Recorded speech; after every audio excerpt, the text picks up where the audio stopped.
जय जय रामकृष्ण हरी. आजपासून आपण आज का दिन या आपल्या यूट्यूब चॅनलवरती दररोज हरिपाठाचे जे अभंग आहेत ज्ञानेश्वर रचित या हरिपाठाचा एक एक अभंग आपण अर्थासहित त्याचा मी माझ्या परीने मला समजलेला हरिपाठ आपल्याला सांगून आपण स्वतः हरिपाठाची सेवा करणार आहोत. तर आज आपण यातील पहिलाच अभंग घेऊ. देवाची या द्वारी उभा क्षणभरी तेने मुक्ती चारी साधी येल्या.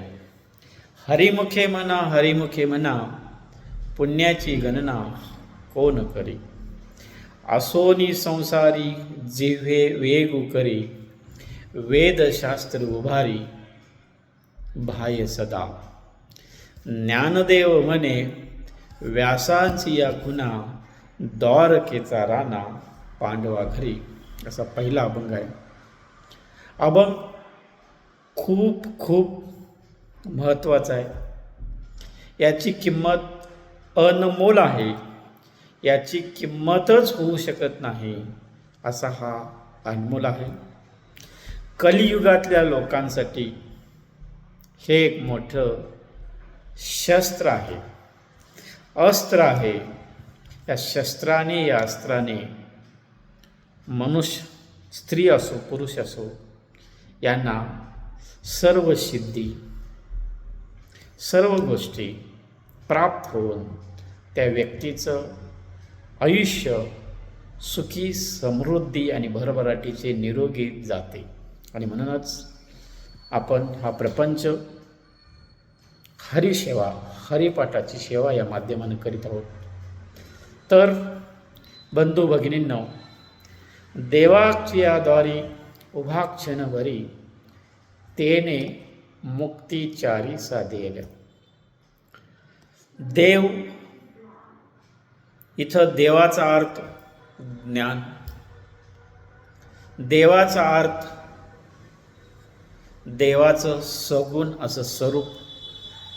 आणि या ज्ञानाच्या उंबरट्यावर ह्या देवाच्या सगुण स्वरूपासमोर अल्पकाळ सेवक या नात्याने ज्ञानाची सेवा घेणार आहोत, आपण सेवा करणार आहोत या नात्यानं समोर राहिल्याने. आता अल्पकाळ हा क्षणभर आहे, पण क्षणभर हा आयुष्यभर माणसाच्या त्याच्या जन्मभर उभं राहायचं आहे. आणि हे उभं राहून हरिमुखे म्हणा याची पुण्याची गणना कोण करी. या देवाच्या समोर आपण राहून मुखाने हरी हरी हरी म्हणजे जो आपला देव आहे ज्याला आपण भजत असतो, मग हे गणेश असेल, ओम नमो असेल, अन्य कोणत्याही देवाचं स्मरण असेल. आता हे हरी हरी हरी या स्मरणातसुद्धा शास्त्रीय कारण आहे.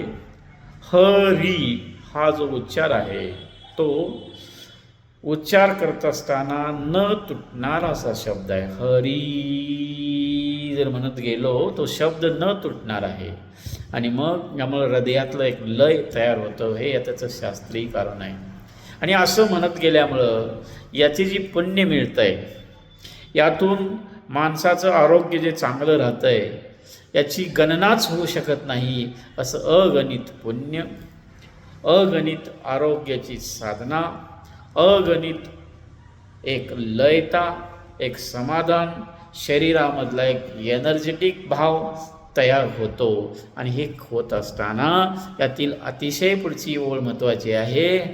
असोनी संसारी जिव्हे वेगू करी, वेदशास्त्र उभारी बाह्य सदा. संसारामध्ये असो म्हणजे काय? आपला देह स्त्रीचा असो पुरुषाचा असो, आपण गृहस्थ धर्मात संन्यासी न होता साधू संत होण्याची गरज नाही. आपण जेथे आहोत तेथे ज्या कामामध्ये आहे त्या कामामध्ये काम करीत असताना संसारी असोनी संसारी म्हणजे या संसारात असताना स्त्री असो पुरुष असो आपलं कोणतंही जे काम चाललं असो ते चालत असताना जिभेनं तोंडानं जिव्हे वेगू करी हरिनाम, आपल्या देवाचं नाव इष्टदेवतेचं नाव सातत्यानं पुन्हा पुन्हा आपण म्हटल्याने आपल्याला सांगितलंय वेदशास्त्रानं चारी वेद जे आहेत ह्या वेदशास्त्रानं सांगितलेलं आहे. हात उंचावून सांगितलेलं आहे की यातून 4 मुक्ती साधलेल्या आहेत. मुक्त्या 4ही प्रकारच्या ज्या मुक्ती आहेत वेगवेगळ्या पद्धतीच्या, यातून आपल्याला समाधान मिळणे, शांती मिळणे, मन तल्लीन होणे आणि माणसासाठी स्वतःसाठी जगत असताना त्या जगण्यामध्ये त्याला समाधान वाटणे हे सर्व शक्य होतं आहे असं हे वेदशास्त्रामध्ये सांगितलेलं आहे. आणि मग ज्ञानदेव ज्ञानेश्वर म्हणतात ज्ञानदेव म्हणे व्यासांची या खुना द्वारकेचा राणा पांडवागरी. व्यास मुनीने जे महाभारत लिहिलं त्या महाभारतामध्ये सुद्धा त्यांनी सांगितलेलं आहे जे हरिनामाचा उच्चार आपल्या जिवेने प्रखरपणे करतात, याचं व्यसन लावून घेतात आणि ते सान्निध्या नामामध्ये मग्न राहतात, अशा लोकांच्या घरी साक्षात परब्रह्म अवतार श्रीकृष्ण सुद्धा त्यांच्या घरी काम करतो. आणि हे वेदशास्त्रामध्ये भागवतामध्ये भगवद्गीतेमध्ये व्यासरचित जे काही महाभारत आहे त्यामध्ये सांगितलेलं आहे द्वारकेचा राणासुद्धा श्रीकृष्णसुद्धा पांडवा घरी काम करतो असं याच्यामध्ये सांगितलेलं आहे. असा हा ज्ञानेश्वर रचित जे हरिपाठ आहे, हरिपाठातला पहिला अभंग असा की देवाची या द्वारी क्षणभर राहिल्याने 4ही मुक्ती आपण सिद्ध करू शकतो. यामध्ये आपल्याला काही नाही. पूर्वीच्या काळामध्ये द्वापार युग सतयुगामध्ये 10-20 वर्षाच्या नामस्मरण 20 वर्षाची तपश्चर्या करावी लागत होती. त्याच्यानंतर सतयुगामध्ये त्याऐवजी ते 10 वर्षावर आलं. आणि आता कलियुग हे इतकं चांगलं आहे, इतकं फायद्याचं आहे.